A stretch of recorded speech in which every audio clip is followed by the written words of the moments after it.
Hola, otra vez con ustedes para compartir nuestras charlas sobre temas de discipulado. Hoy quiero seguir hablándote sobre la iglesia, de la cual formamos parte vos y yo. Quiero hablarte de esta iglesia poderosa, fundada sobre esa roca que es Jesucristo, sobre esa confesión que Pedro hizo: Señor, tú eres el Cristo, el Hijo del Dios viviente. Quiero recomendarte que leas todo el capítulo 5 del libro de los Hechos. Yo por una cuestión de tiempo te voy a leer solamente algunos versículos para entrar en tema. Hechos 5, 27 en adelante. Los condujeron ante el consejo. Se está refiriendo que a los apóstoles que habían estado predicando la palabra de Dios los llevan al consejo. Dice, los condujeron ante el consejo y el sumo sacerdote les reclamó: terminantemente les hemos prohibido enseñar en ese nombre. Sin embargo, ustedes han llenado a Jerusalén con sus enseñanzas y se han propuesto echarnos la culpa a nosotros de la muerte de ese hombre. Es necesario obedecer a Dios antes que a los hombres, respondieron Pedro y los demás apóstoles. El Dios de nuestros antepasados resucitó a Jesús, a quienes ustedes mataron colgándolo de un madero. Por su poder Dios lo exaltó como príncipe y salvador, para que diera a Israel arrepentimiento y perdón de pecados.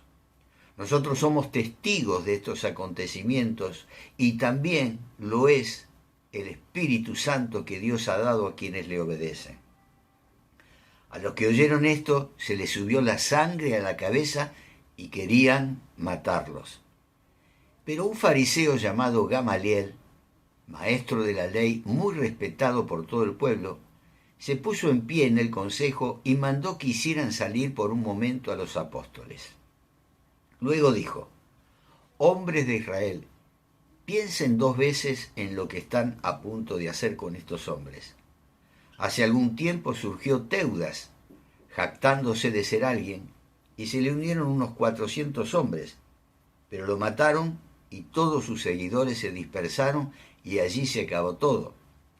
Después de él surgió Judas el Galileo, en los días del censo, y logró que la gente lo siguiera. A él también lo mataron y todos sus secuaces se dispersaron. En este caso, les aconsejo que dejen a estos hombres en paz. Suéltenlos.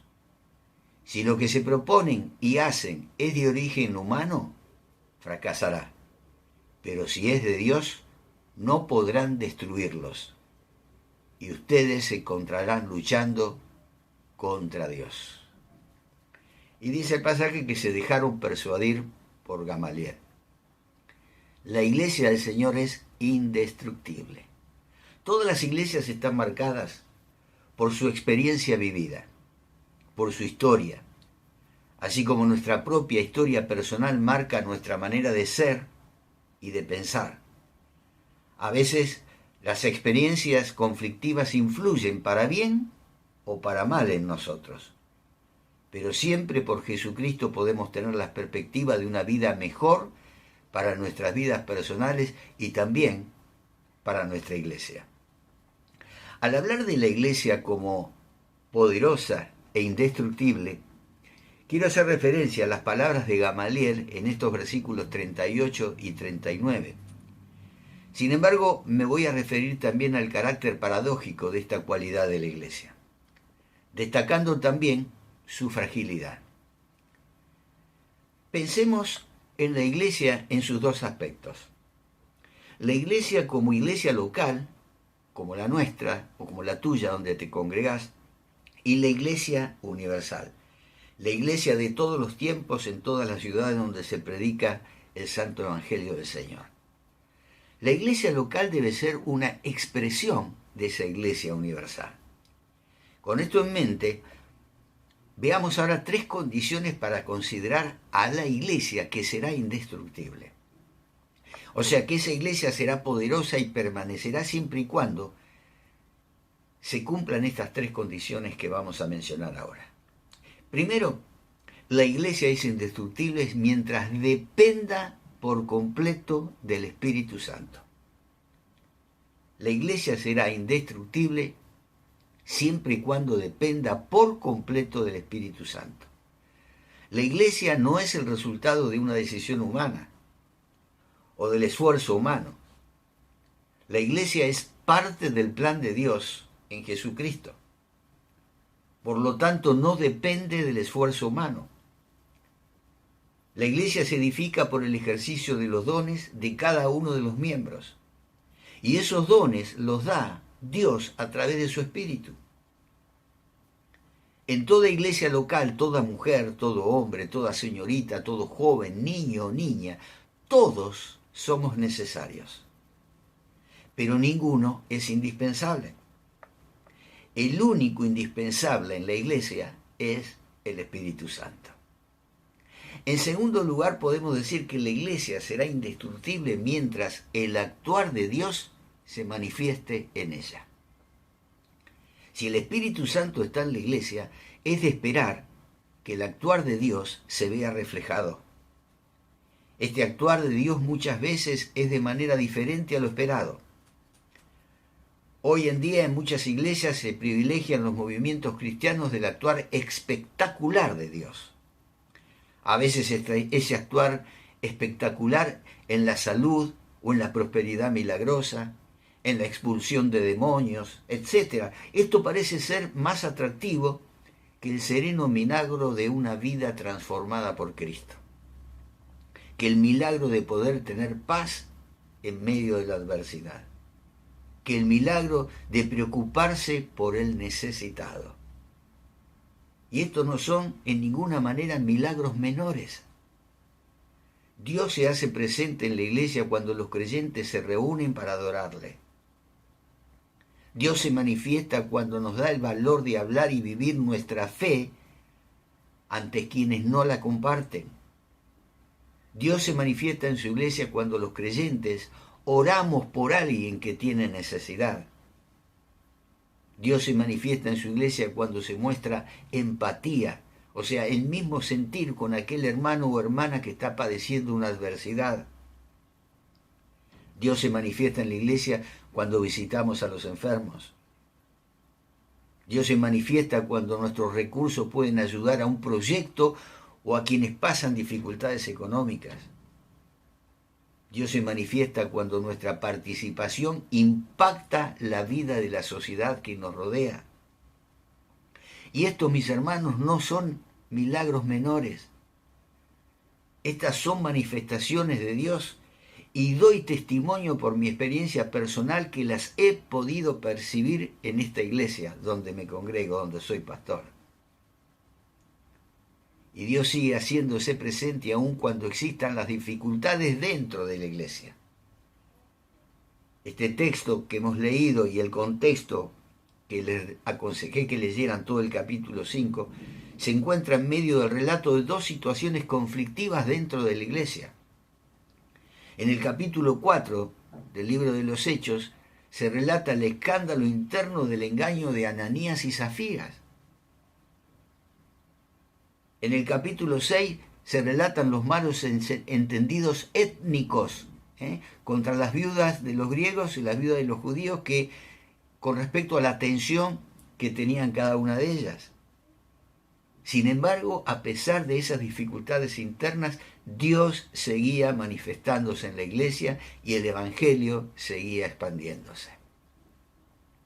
En tercer lugar, la iglesia será indestructible mientras se mantenga fiel a su vocación. La iglesia es llamada a vivir y testificar al Señor de la iglesia, a Jesucristo.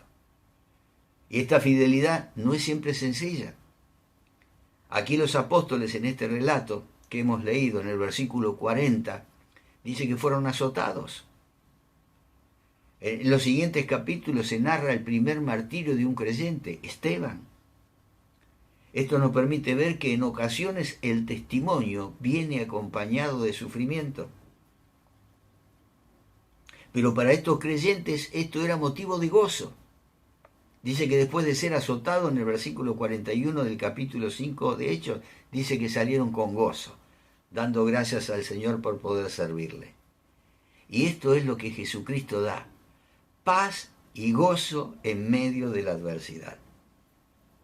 Esto es lo que nos permite mantenernos fieles a pesar de tal vez la incomprensión o el abierto rechazo de quienes nos rodean, a veces incluso de nuestra propia familia. Podemos mantenernos fieles aunque las cosas no siempre ocurran como lo deseamos, aunque haya rechazo, persecución o enfermedad. Y quiero concluir con esto, mis hermanos. Aunque la iglesia de Cristo sea indestructible, no significa que nosotros, las personas que la conformamos, seamos superhombres o supermujeres, sino que es precisamente en la debilidad humana donde el poder de Dios se manifiesta. Lo indestructible de la iglesia no es la parte humana de ella, no es la estructura o la jerarquía, no es su dogma. Su indestructibilidad viene dada de aquel que es eterno, del Señor. La indestructibilidad de la iglesia se manifiesta a través de la fragilidad humana. Jesucristo se da a conocer hoy viviendo y hablando a través de cada uno de nosotros. Hombres y mujeres sencillos que hemos creído en el Evangelio. Por eso debemos pensar que somos el instrumento de Dios en su iglesia. De modo que todo lo que Dios haga a través de nosotros contribuirá siempre para que su reino eterno siga manifestándose. De modo que ningún trabajo que hagamos para el Señor sea hecho en vano. Y quiero despedirme con un pasaje, con un versículo que nos tiene que animar a nosotros a entender que a pesar de nuestras fallas, el Señor sigue siendo fiel y manteniendo a su iglesia a través de estos más de 20 siglos de su creación. Cuando el Señor se confronta con Pedro allí en Mateo capítulo 16 y le dice: ¿y ustedes quiénes creen que son? Pedro, siempre Pedro saliendo ahí a la palestra, dice: Señor, tú eres el Cristo, el Hijo del Dios viviente. Y Jesús le dice allí en Mateo 16, 18: y yo te digo que tú eres Pedro, y sobre esta piedra edificaré mi iglesia, y las puertas del reino de la muerte no prevalecerán contra ella. ¿Cuál es la piedra? La piedra fundamental. La piedra fundamental, la base sobre la cual se edifica la iglesia es Jesucristo, el Señor de la iglesia. Y vos y yo simplemente somos instrumentos para que sus manos nos maneje, para que el Espíritu Santo nos dirija y podamos anunciar las virtudes de aquel que también a nosotros nos sacó de las tinieblas y nos llevó a su luz admirable. Yo te animo a que seas parte de esta iglesia indestructible y a que seas un instrumento valioso y poderoso en las manos de Dios. Dios te bendice y mañana, si Él lo permite, trataremos otro tema de interés.